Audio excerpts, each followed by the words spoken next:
নাজাত পেয়ে যাবা। তুমি মনে করো হাজি, তুমি নাজাত পেয়ে যাবা। আল্লাহর কসম না। অনেক মসজিদের সভাপতি বউ পর্দা করে না, সেক্রেটারির বউ পর্দা করে না, অনেক ক্যাশিয়ারের বউ পর্দা করে না, অনেক হাজির বউ পর্দা করে না, অনেক মুসল্লির বউ পর্দা করে না, অনেক মুতাআল্লি আছে মাদ্রাসার মসজিদে এর বউ পর্দা করে না। হাজি সাহেব তোমাকে শোনা যায়, সেক্রেটারি তোমাকে শোনা যায়, ক্যাশিয়ার সাহেব শোনা যায়। তুমি লেখে রাখো, অন্তরে বসায় রাখো, তোমার হাজিগিরি কোনো কাজে আসবে না, তোমার মুসল্লিগিরি কোনো কাজে আসবে না, তোমার খতাবতগিরি কোনো কাজে আসবে না। বহু ইমামের বউ পর্দা করে না, অনেক খতিবের বউ পর্দা করে না।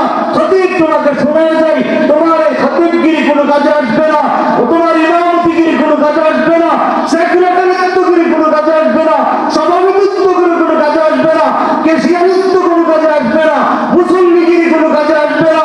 আসরের ময়দানে তুমি একজন মুসল্লি যে তোমার বউকে পর্দায় রাখতো না, তুমি একজন স্বামী তোমার স্ত্রীকে পর্দায় রাখো না, তুমি একজন ভাই তোমার বোনকে পর্দায় রাখো না, তুমি একজন ছেলে তোমার মাকে পর্দায় রাখো না, তুমি মুসল্লি, তুমি হাজি, তুমি গাজী, সেক্রেটারি, সভাপতি, ক্যাশিয়ার, দানবী, হাজারের ময়দানে উঠবা, তোমার কপালে অটোমেটিক একটা লেখা উঠে যাবে।